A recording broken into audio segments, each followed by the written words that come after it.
அதிமுக என்ற கட்சிக்கு இன்று எதிர்காலம் இல்லை, அதன் தலைமை மாற்றப்பட வேண்டும் என்கிறேன். தொடங்கி நடந்த 52 ஆண்டுகளில் 32 ஆண்டுகள் தமிழகத்தை ஆண்ட கட்சி, நம்ம எல்லாருக்கும் நல்லது பண்ண கட்சி. அது மாணவர்களுக்கு இலவச லேப்டாப் வழங்கின கட்சி, மாணவர்களுக்கு சைக்கிள் வழங்கின கட்சி, தமிழகத்துக்கு எவ்வளவோ நன்மை செய்த கட்சி இன்று கற்பூரம் போல கரைந்து கொண்டிருக்கிறது. இது எனக்கு வருத்தமாக இருக்கிறது.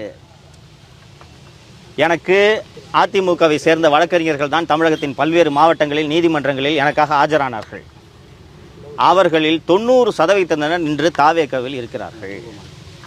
திருச்சி மாவட்டத்திலே எனக்காக ஆஜரான எனது அன்பிற்குரிய நண்பர் திரு முல்லை சுரேஷ் அவர்கள் உட்பட இன்று பலர் தாவேகவிற்கு சென்று விட்டனர்.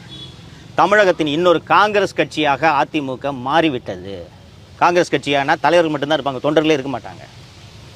இன்று வம்படியாக விடாப்படியாக தாவேக அரசை கவிழ்த்தே தீருவேன் என்று கங்கணம் கட்டி கொண்டிருக்கிறார் திரு எடப்பாடி பழனிசாமி. இன்று தாவேக அரசு கவிழ்ந்தால் அவரால் தேர்தலில் வெற்றி பெற முடியுமா?